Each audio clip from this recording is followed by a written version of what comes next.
I was retired. I felt like I was at a place where I've done it all in the MMA space, and felt like there wasn't too many more challenges. Jon Jones, widely regarded as the greatest fighter to ever step into the UFC octagon, was hiding a truth that could end not just a comeback, but an era.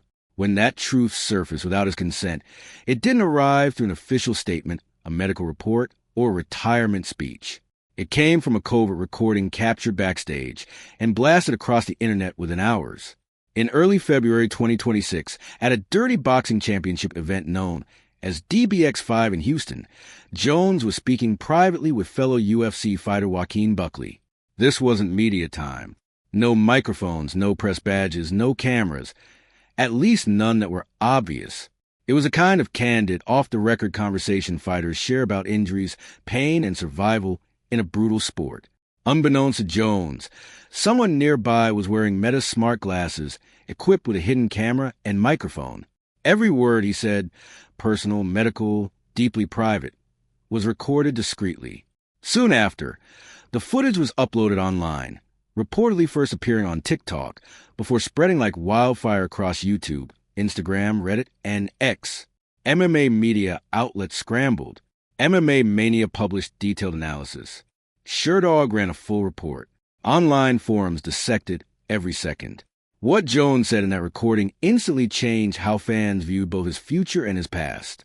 "I have severe arthritis," Jones admitted. "Most people don't know that my left hip is covered in arthritis." That single sentence hit like a shockwave. Arthritis isn't a minor injury. It's degenerative. It doesn't heal with rest. It worsens over time. But Jones didn't stop there. He revealed that he already qualified medically for a total hip replacement. He described nights during training camp where pain was so intense he could barely move after sessions. Those camps included preparation for UFC 309 in November 2024. The event where he defeated heavyweight legend Stipe Miocic to defend his title. To the public, it looked like another dominant performance. Behind the scenes, he was fighting on a joint that doctors believed needed replacement surgery. Then came the most human moment of all. Jones spoke about his 3-year-old son and his desire to use what I got left in his hips, not for fighting, but for fatherhood. Running in the yard, playing without pain, living normally decades from now. This wasn't a warrior calculating titles. It was a father calculating life. When Jones discovered the leak, he reacted with fury. During Super Bowl week at a celebrity event, he told interviewer The Schmo that the person who recorded him was an absolute a-hole, emphasizing the conversation was never meant for public ears. In comments to TMZ Sports, he confirmed the UFC already knew about his condition and that many fighters live with severe physical damage daily. He also highlighted a sobering truth. Elite fighters often walk around in constant pain, paying long-term health costs for short-term glory. Jones' injury history supports that reality. Torn pectoral muscle, shoulder problems, and years of accumulated trauma from competing since adolescence. According to him, the arthritis wasn't caused by one event, but by decades of work dating back to middle school athletics. Not everyone accepted his narrative. Longtime rival Daniel Cormier publicly questioned whether the leak was truly accidental. He argued that Meta glasses display a recording indicator light, suggesting someone as perceptive as Jones would likely have noticed. Cormier floated the possibility that the leak might have been strategic, a way to signal declining health without formally announcing retirement. Whether the theory holds truth or not, the medical reality is undeniable. Jones' hip is severely deteriorated, and the condition alone could end a fighting career regardless of intent or narrative. The clip didn't just expose an injury. It stripped away the myth of invincibility surrounding one of combat sport's most dominant champions. For the first time, fans saw not the destroyer of divisions, but a man confronting the physical limits of time. And once that reality entered the public domain, there was no putting it back. To understand why the arthritis revelation hit so hard, you have to look at what came before it.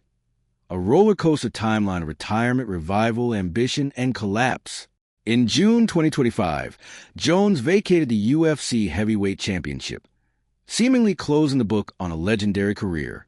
That decision elevated Tom Aspinall to undisputed champion and signaled a new era in the division. On paper, Jones' resume needed nothing more. youngest champion in UFC history, two-division title holder, victories over virtually every elite opponent of his generation. But retirement didn't last.